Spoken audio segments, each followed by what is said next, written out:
Well, good afternoon everyone, and before we start the main press conference ahead of our show this Saturday at the O2 Arena live on DAZN, I thought I'd bring the big man up here, WBC interim world heavyweight champion Dillian Whyte. We're devastated we're not here ready for a face-off, ready for a usual Dillian Whyte press conference, but as you know, he suffered an injury in training camp. He's unable to fight, medically not cleared by his doctor to fight against Otto Wallin this Saturday. Dillian, welcome. Thanks for coming over. I know you've got a few guys on the card this weekend. I've been involved in this process with you over the last sort of week or so, dealing with this situation. I know how devastated you are. I will give you an opportunity to answer, I guess, some of the cynics who say that you pull out of this fight instead to fight Tyson Fury, but we all know how much you wanted to fight, you wanted to stay active, and how much work you put into this training camp. Yeah, firstly, thanks everyone. Sorry, I had to pull out the fight because of injury, but this is boxing, these things happen. Unfortunately, with big heavyweights, I've been sparring some big guys. I had 4 massive southpaw in camp, so we're going on like it's a big fight, train hard. Obviously, I don't want to make the same mistake Tyson Fury made, but Andrew said to Wallin, so I was training very hard. I was putting in extra hours and extra shift, and the injury just happened. And unfortunately, I had to put out. People say, you put out because Tyson Fury. If that was the case, I'd have pulled out 3-4 weeks ago when I knew that obviously the manager position was going to be in place. Obviously my camps cost a lot of money. My training camps cost me a lot of money. So I'd have just pulled out early to save all of this and money and stuff. I got like a lot of people in camp that works for me and look after me. So I'd have pulled out weeks ago if I was going to pull out. I've fought many times with injuries, as you know. I've fought with injured shoulder before, broken hand, broken ribs, but I'm at a stage of my career now where I have to use a bit more brain instead of just brawn, and I wanted to fight. I said to my guys, listen, can't I just put some fucking morphine in it or something, and just go and have a go? But they're like, well, you're not a caveman, you need to be smart. There's not just one fight left in your career. So, disappointed, heartbroken, but it is what it is. I really wanted to smash Otto Wallin up. I think I could have knocked him out in the first 6-7 rounds. He's good early, but he wants to box and fiddle around. I would have put pressure on him, and I think he guesses the fight. I'd have stopped him. I'd have been attacking his body relentless. So a bit annoyed and a bit pissed off, but this is boxing. I train twice a per week, and he cancelled one fight 7 days before, one fight 2 weeks before. That cost me a lot of money. A lot of money in the camp. I didn't complain. People asking for this, asking for that. Josh Taylor's pulled up his fight in the injury. No one ain't giving him no stick, but I think we're getting stick because of you and his asking for a medical report. I knew I'd get the plane. Well, you know that medical report has been dealt with and sent to the British Boxing Board of Control as well. I will say as well, to talk about the injury, I know that it was a case of the injury came and you carried on. Yes. Because actually, I know we had a sparring partner in Dempsey McCain who you hadn't told me about the injury when he said Dillian's got a bad shoulder, so he's not sparring today. But I know that you were dealing with that, you carried on sparring, and you made the decision to compete even with an injured shoulder until you were ruled out.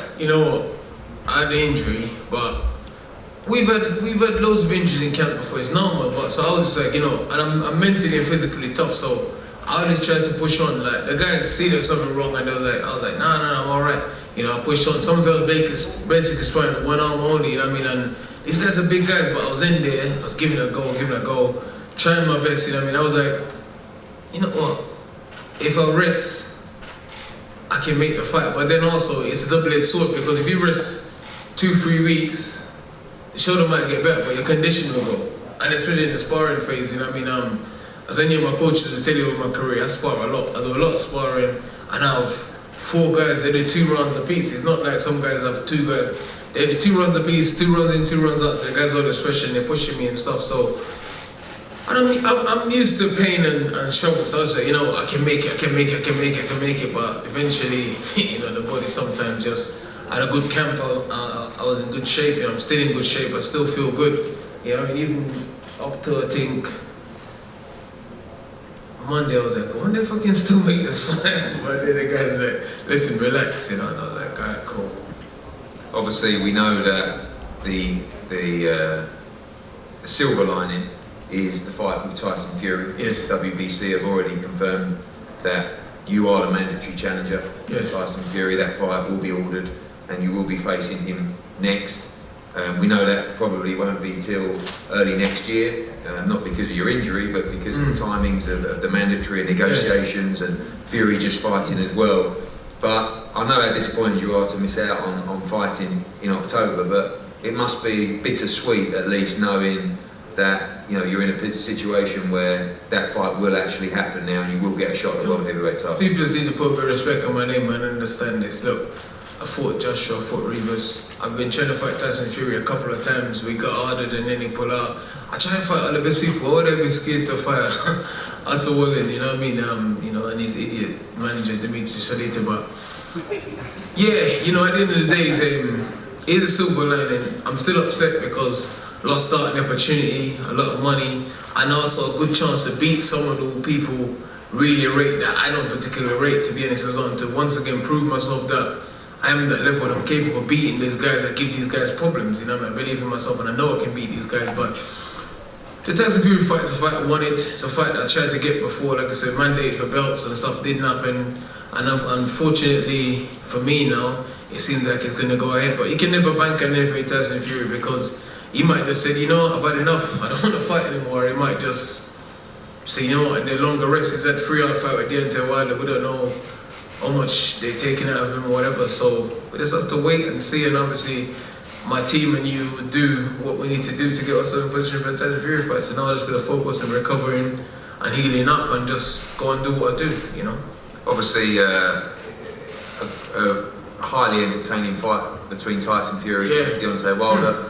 And right now his profile is bigger than ever. He's on the crest of the wave. But it must be said that with Usyk fighting Anthony Joshua, the biggest fight out there in boxing for Tyson Fury is the Dillian Whyte fight. And everybody talks about him returning to the UK. That's an absolute blockbuster. It's a major fight in boxing, but especially for the UK, it's a major fight. Me and him can dust up in the early part of next year in a stadium here. It's a major fight, and it's one that I'm looking forward to.